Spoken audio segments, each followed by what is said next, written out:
RP Singh, अब सिक्के का दूसरा पहलू। अब आप पश्चिम बंगाल में कृषक सुरक्षा अभियान चला रहे हैं, 40,000 किसानों में जाएंगे, मुट्ठी भर चावल मांगेंगे किसानों से, उनको कानून समझाएंगे। मुट्ठी भर चावल मांग रहे हैं, चावल का दाम 1868 रुपए है, 1100 रुपए में बिक रहा है, 1868 दिला दो। ज्यादा बेहतर वो नहीं होगा? ज्यादा सुरक्षा महसूस नहीं करेगा क्या किसान? सुधीर भाई, बहुत धन्यवाद आपका। ये आपने विषय छेड़ा मुट्ठी भर अनाज का। ये इसलिए वहां पे विषय आया क्योंकि वहां पर जो सम्मान निधि है वो वहां पे लागू नहीं होने देनी ममता बनर्जी, ताकि किसान को समझ लगे कि जो उसको सरकार की, भारत सरकार की ओर से मिलना चाहिए वो उनको मिल नहीं रहा। ये लोगों तक ये मैसेज जाए और ये मैसेज भेजना जरूरी है। और इसलिए हम हर गांव में, हर क्षेत्र में जा रहे हैं वहां पर और हर किसान से मिल भी रहे हैं। अच्छा, किसानों को मिल नहीं रहा जो केंद्र सरकार देना चाहती है, आप वो समझा रहे हैं। किसानों को एमएसपी मिल रही है? दिल पर हाथ रखकर बोलना, किसानों को एमएसपी मिल रही है? बिल्कुल मिल रही है। अच्छा, मिल रही है, कोई एमएसपी बंद नहीं हो रही। नहीं बंद, ना ना ना ना ना, सवाल को ना ना ना ना ना, एमएसपी आपने लिख दी, वही जो एमएसपी कागज पर लिखी हुई है वो जमीन पर खरीदी हो रही है। सवाल मेरा ये है। अरे सुनो दोस्त, ये आज से थोड़ा सरकार एमएसपी पे ले रही है, ये बताइए। सरकार ने एमएसपी पे खरीद कम की? नहीं, सरकार ने एमएसपी पे खरीद ऑलमोस्ट 2.5 गुना ज्यादा कर दी जो पिछली सरकार में थी। ये भी अगर तो ये 1868 रुपए की धान 1100 रुपए में कौन खरीद रहा है? 1850 का मक्का 800 रुपए में कौन खरीद रहा है? 5515 की नरमा कपास 3200 रुपए में कौन खरीद रहा है? कौन खरीद रहा है बताइए ना, खुलासा कीजिए। आप रोज 1800 का मक्का 800 रुपए में बेचते में रोज सुनता हूँ, मैं रोज सुनता हूँ, ये भी सुनता हूँ। तो कौन खरीद रहा है? कोई तो खरीद रहा होगा। अरे दोस्त सुधीर भाई, बहुत धन्यवाद। 2 लाख करोड़ का खरीद होती थी, आज 5 लाख करोड़ की खरीद होती है। जो दालें हैं वो लगभग 600 करोड़ की खरीद होती थी, आज 49,000 करोड़। ये आधे दाम में कौन खरीद रहा है? नहीं सर, वो मार्केट तय करेगी। हम उसमें, सरकार की जिम्मेवारी है एमएसपी पे अपनी चीज खरीदना। सरकार उस पर खरीद रही है, उसमें कमिटेड है, सरकार उस पर लिखित रूप में देने को भी तैयार है। प्रधानमंत्री कहते थे, जेपी नड्डा कहते थे जब कानून लागू हुआ, सरदार आरपी सिंह, कि नहीं मंडियों में बेचना और ऊंची कीमत मिलती है तो बाजार में जाकर बेचो। ये बताना भूल गए क्या कि नीची कीमत भी मिलेगी, आधी कीमत मिलेगी, आधी कीमत में खरीद हो रही है ना? सुधीर भाई, संदीप है मेरा नाम। मार्केट है सुधीर भाई, ये संदीप है, सुधीर दूसरे वाला है। सॉरी, मैं अपॉलॉजी सर, सॉरी, मैं मेरी माफी। संदीप भाई, मैं जो मेरी माफी, मैं ये मार्केट तय करती, परंतु अभी मेरी बहन कह रही थी 2 करोड़ साक्षर अभी इन्हीं के लोगों। तो ये मार्केट को क्यों तय करने देते हैं? मार्केट को क्यों तय करने देते हैं? 1 मिनट संदीप, और वो सोफे पे बैठकर ट्रैक्टर पे घूम लिए थे, वो कहते हैं हमने बड़ा सहयोग कर लिया। नहीं, मेरे सवाल का जवाब दो। नहीं, ये मार्केट को तय क्यों करने दे रहे हैं? मेरे पे आक्षेप लगाए जाएंगे। खालिस्तान की बात रवनीत सिंह बिट्टू ने की, मैंने नहीं करी, रवनीत सिंह बिट्टू ने करी। अच्छा, मनोहर लाल खट्टर ने तो की ही नहीं थी। अरे पीयूष गोयल ने माओवादी बताया ही नहीं था, दानवे ने बताया ही नहीं था पाकिस्तान चीन से समर्थन मिल रहा है। कैसी बातें कर रहे हैं आरपी सिंह? चलिए, मैं अब आपने बोला है तो मैं कुछ नाम आपके आगे बोल देता हूँ। कुछ आपने बोला है तो मैं नाम बोल देता हूँ, सुन लीजिएगा, सुनने की क्षमता भी रखिएगा। योगेंद्र यादव का क्या लेने देना, कौन सी किसानियत है, कौन सा उसका किसान उनसे क्या लेने देना योगेंद्र यादव का?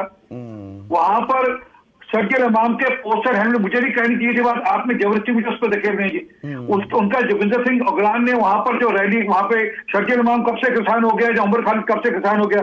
पर विषय जो है वो ये विषय है कि कांग्रेस क्या कर रही है उसमें, सोफे पे बैठकर घूमने बोले हमने ट्रैक्टर रैली कर ली। नहीं, आप क्या कर रहे थे? उनसे तो पूछ लिया। अब मैं आपसे पूछ रहा हूँ ना, मैं आपसे पूछ रहा हूँ ना आरपी सिंह, अब मुट्ठी भर चावल ले रहे हैं, चावल के दाम दे दो।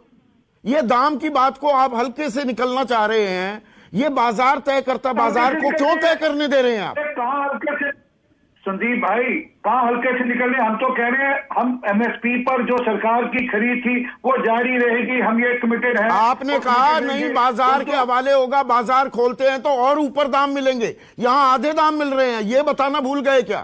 फिर से पूछ रहा हूँ, देता हूँ अभी उदाहरण देता हूँ। अभी पंजाब के मेरे मित्र यहाँ पर हैं, उनसे पूछ लो चन्नो पेप्सिको के साथ डील है, वहां से कितने किसान है और वहां पर क्या रेट बिकता है, क्या होता है। और हम नहीं लेकर गए चन्नो में पेप्सिको को, कैप्टन अमरिंदर सिंह लेकर गए 2017 के बाद, हम थोड़ा लेकर गए। चंदो के किसान नहीं आ रहे यहाँ पर आज। आप कांग्रेस की राह पर चल रहे हैं क्या कि कांग्रेस का हवाला देने लगते हैं? सरकार आपकी है, बातचीत आपसे हो रही है आरपी सिंह। देखो आप बात, कांग्रेस तो खत्म, 50 सांसद हैं। उदाहरण देता हूँ मैं आपको 10 उदाहरण और देता हूँ, 10 और उदाहरण देता हूँ, सुन लीजिए 10 उदाहरण और देता हूँ आपको। देश में कई प्रदेशों में आज भी कॉन्ट्रैक्ट फार्मिंग हो रही है। अच्छा कॉन्ट्रैक्ट फार्मिंग अभी तो ये लिखित ये हो गई, बड़ी बड़ी कंपनियां की। अरे कब से खेत दिए जाते थे कॉन्ट्रैक्ट फार्मिंग पे? आज से पिछले 100 साल से दी जाती है, पिछले 50 साल से, पिछले 25 साल से हम देते कि हमारी खेती बट्टे में कट जाए जल्द, आकर दूसरा अभी खेती करता है, वो भी कॉन्ट्रैक्ट फार्मिंग ही है, कुछ और है क्या वो? तो मतलब ये बरगलाए हुए भटके हुए किसान है ये, है ना? आप यही कह रहे हैं इनकी मांगे नाजायज है आरपी सिंह, इनकी मांगे नाजायज हैं। मैंने नहीं कहा, उनकी जो मूल बातें थी हमने मानी कि एमएसपी रहेगी, हम लिखित देने को तैयार हैं। मंडियां जब आप लिखित दे सकते हैं, कानूनी जामा क्यों नहीं पहनाते? इस सवाल का जवाब नहीं मिला, मैं 100 बार पूछ चुका हूं। एसडीएम कोर्ट से बढ़कर हाई कोर्ट जा सकते हैं, वो लिखित देने को तैयार है। पुरानी मंडियों पर और नई मंडियों के जो फर्क नहीं रहेगा ये लिखित देने तैयार है। जो ठेके में ठगे आएगा उसका प्रॉपर पंजीकरण लोकल सरकार करेगी, लिखित देने को तैयार है। चलिए ये बातें इतनी बार हो चुकी हैं कि मेरे दर्शकों को भी रट गई है कि क्या पूछा जाएगा और क्या जवाब होगा। आप एक सवाल का जवाब मुझे नहीं मिलता। एमएसपी का लिखित आश्वासन दे रहे हो तो उसको कानूनी जामा पहनाने में क्या दिक्कत है? अच्छा चलिए मैं एक बात करता हूं। टिकैत साहब यहाँ बैठे हैं, टिकैत साहब बैठे, मैं तो नहीं बैठा, नहीं टिकैत साहब बैठे, मैं बहुत आदर करता हूँ टिकैत साहब का। इनके पिताजी के साथ मैंने काम किया है और तब काम किया जब मैं अखबार में काम करता था और अखबार निकाला इनके पिताजी के लिए, जनसत्ता अखबार। हमने स्पेशल अखबार निकाला जब बोर्ड क्लब पे बैठे थे, इनके पिताजी बनवारी जी हमारे संपादक होते थे। ये टिकैत साहब का बयान है, मेरा बयान नहीं है, किसी और का बयान है। और इसको थॉरली अभी कहेंगे मैंने कुछ नहीं कहा, इसलिए मैंने अंडरलाइन भी कर दिया, स्पेसिफिक बात कही। मैं इस विषय पर नहीं आ रहा, मैं फिर भी कह रहा हूं एमएसपी को फिर घुमा गए। रास्ता निकाला जाएगा। लिखित आश्वासन दे रहे हो तो कानूनी जामे में दिक्कत क्या है आरपी सिंह? अरे वो बैठकर बात करे ना जी, वो बोले नहीं तीनों कानून रद्द करो, ऐसे थोड़ा होता है। तीनों कानून रद्द करो, 3 कानून भाई, 3 कानून में जो अच्छा ठीक है मैं समझ गया। राकेश टिकैत, मतलब आप ये कह रहे हैं, अब राकेश टिकैत स्क्रीन पर, राकेश टिकैत ये कह रहे हैं कि नहीं आप तीनों कानून रद्द करने पर अड़े हुए हैं, इसलिए एमएसपी को लीगल गारंटी नहीं दी जा रही, ऐसा है क्या?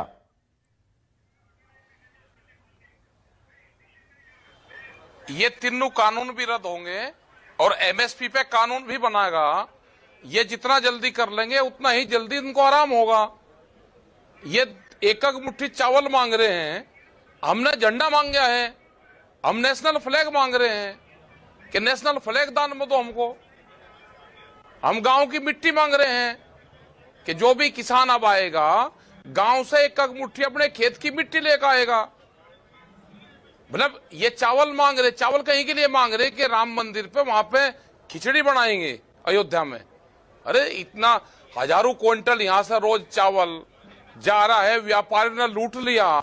ये कह रहे कि जी हम तो अपनी गारंटी लेके सरकार खरीदेगी। भाई सरकार किसकी है, जिम्मेदारी किसकी है? जो व्यापारी लूट रहा है उसको प्रोटेक्शन किसान को कौन करेगा? आप उस पे कानून बनाओ, एमएसपी पे उसको गारंटी दो कि उसके कम पे कोई नहीं खरीदेगा। आपकी जिम्मेदारी खत्म है। व्यापारी खरीद देगा नहीं खरीद देगा ये कहां जाएगा? आप कानून बना दो ना। आप व्यापारियों का हित में आप कानून बनाओगे, किसान का एक कानून है वो एमएसपी पे आप कानून नहीं बनाओगे, किसान को लूटने का प्रोग्राम बना नहीं। आरपी सिंह जो पूछ रहे हैं ना राकेश टिकैत, तो ये अब देश में चलने वाला राकेश टिकैत, अगर न्यूनतम समर्थन मूल्य पर कानूनी गारंटी दे दे सरकार, तो क्या आप इन तीनों कानूनों में जो संशोधन चाहते हैं उन पर प्रस्ताव देने को तैयार हो जाएंगे सरकार को? नहीं, कानून भी, एमएसपी पे कानून भी बनेगा और तीनों बिल भी वापसी होंगे। नहीं, ये तो फिर जिद वाली बात हो गई ना राकेश तोड़ मरोड़ का जो कर रहे हैं ना कि इसे लंबा चलाओ, हमने भी पूरे नहीं फिर ये जिद वाली बात हो गई। तो अगर एमएसपी की बात मान जाए सरकार तो आप संशोधन के लिए तैयार रहिए, आप अपने प्रस्ताव दीजिए कि हमें यहाँ पर ये दिक्कत है। एमएसपी नहीं, ऐसे कोई समझौता कर रही है कि हम ये देंगे भाई 10 चीज बनाकर और ये कहेंगे जी आपको एक दे दिए और आप इस पर मान जाओ, ये